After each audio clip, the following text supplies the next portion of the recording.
नमस्कार, मेरा नाम है शुभम गुप्ता और आप देखना शुरू कर चुके हैं वीके न्यूज़। आज की इस वीडियो में हम बात करेंगे मुंबई की उन सड़कों की जहां फुटपाथ पर जीवन चलता है।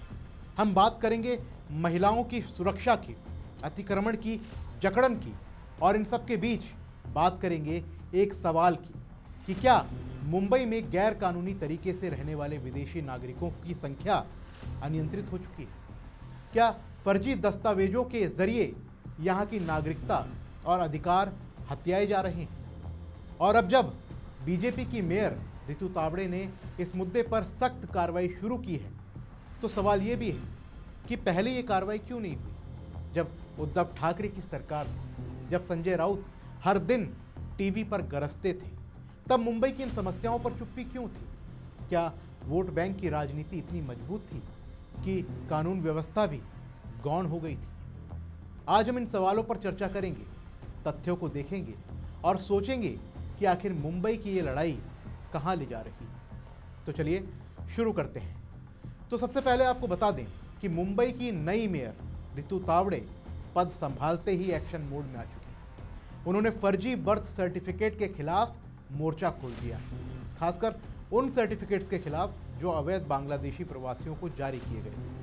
बता दें कि बीएमसी मुख्यालय के मेयर हॉल में एक उच्च स्तरीय बैठक बुलाई गई थी। इसमें डिप्टी मेयर, बीजेपी नेता, पूर्व सांसद किरीट सोमैया, नगर निगम के वरिष्ठ अधिकारी, पुलिस और तहसीलदार मौजूद थे। मेयर ने साफ निर्देश दिया कि हेल्थ डिपार्टमेंट 1 महीने के अंदर 237 फर्जी बर्थ सर्टिफिकेट जब्त करे, फेरी वालों के सर्टिफिकेट्स की दोबारा जांच हो। लेकिन जिन डॉक्टरों और अधिकारियों ने फर्जी सर्टिफिकेट जारी किए हैं, उनके खिलाफ क्रिमिनल केस दर्ज हो। इस कार्रवाई के बाद अब तक 237 सर्टिफिकेट पोर्टल से कैंसिल हो चुके हैं।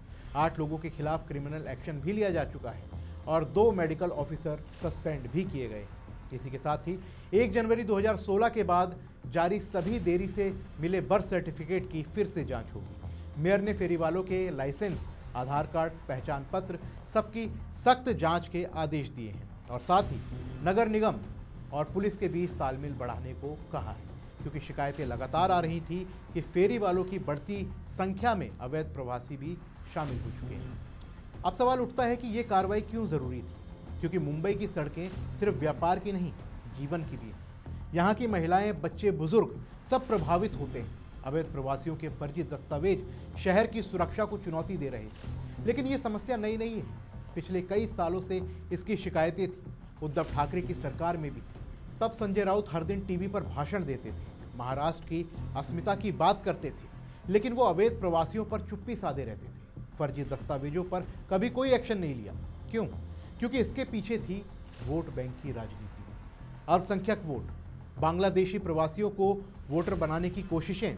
संजय राउत की शिवसेना तब कहाँ थी, जब मुंबई के सड़कें अवैध अतिक्रमण से जाम हो रही थी, जब लोकल फेरी वालों पर दबाव बढ़ रहा था? तब चुप्पी क्यों थी? अब जब बीजेपी की मेयर एक्शन ले रही हैं, तो ये ज़रूर बोलेंगे। देखिए, रितु तावड़े का ये कदम सराहनीय है, क्योंकि ये सिर्फ दस्तावेजों की जांच नहीं है, ये मुंबई की सुरक्षा की लड़ाई है, शहर की पहचान की लड़ाई है। अवैध प्रवासियों का मुद्दा राष्ट्रीय सुरक्षा से जुड़ा हुआ है। फर्जी बर्थ सर्टिफिकेट से नागरिकता के दावे, वोटर लिस्ट में नाम, फिर राजनीतिक फायदा। ये खेल सालों से चल रहा था, लेकिन अब रुक रहा है। मेयर ने साफ कहा है कि बीएमसी अतिक्रमण हटाने और नागरिकों को सुरक्षित माहौल देने के लिए प्रतिबद्ध है।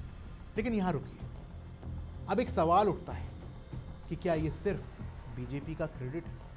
तो बिल्कुल नहीं। ये मुंबई की जनता की जीत है, जो सालों से परेशान थी, जिनकी शिकायतें अनसुनी हो रही थी। उद्धव सरकार में वोट बैंक की राजनीति ने मुद्दे को दबाया।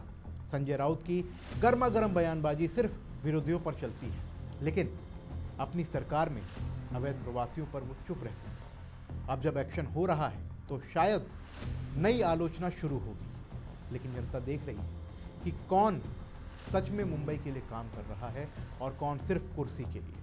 ये कार्रवाई आगे बढ़ेगी। फर्जी दस्तावेज रखने वालों पर केस होगा, उनके लाइसेंस रद्द होंगे। ये अतिक्रमण हटाओ अभियान देखने में तो बहुत अच्छा लगता है, लेकिन इसमें चुनौतियां भी बहुत हैं। सबसे पहले तो राजनीतिक दबाव, वोट बैंक की पुरानी आदत है। लेकिन अगर ये जारी रहा तो मुंबई साफ सुथरी हो जाएगी, सुरक्षित हो जाएगी, लोकल फेरी वालों को राहत मिलेगी, महिलाओं को सुरक्षा मिलेगी। और ये सिर्फ एक मेयर की कार्रवाई नहीं, ये एक सिस्टम की जीत है। जब सिस्टम जागता है, लेकिन सवाल बना रहता है कि पहले ये क्यों नहीं जागा? उद्धव ठाकरे की सरकार में चुप्पी क्यों थी? संजय राउत की शिवसेना तब कहाँ थी? अब जब बीजेपी कर रही है तो शायद बयान आएंगे, संजय आग उगलेंगे, लेकिन जनता सब देख रही है। मुंबई बदल रही है, साफ हो रही है, सुरक्षित हो रही है। लेकिन ये बदलाव पूरा तभी होगा जब राजनीति वोट बैंक से ऊपर उठे, जब कानून सबके लिए बराबर हो, क्योंकि मुंबई हमारी है, देश के हर नागरिक की है। और आपकी क्या राय है? ये कार्रवाई सही दिशा में है या ये एक राजनीतिक स्टंट है? कमेंट बॉक्स में हमें ज़रूर बताइए। अगर ये विश्लेषण आपको पसंद आया तो वीडियो को लाइक करें, शेयर करें और चैनल को सब्सक्राइब करना ना भूलें। फिलहाल के लिए इस रिपोर्ट में बस इतना ही। मिलते हैं अगली वीडियो में, तब तक के लिए जय हिंद। वीके न्यूज, राष्ट्र के नाम।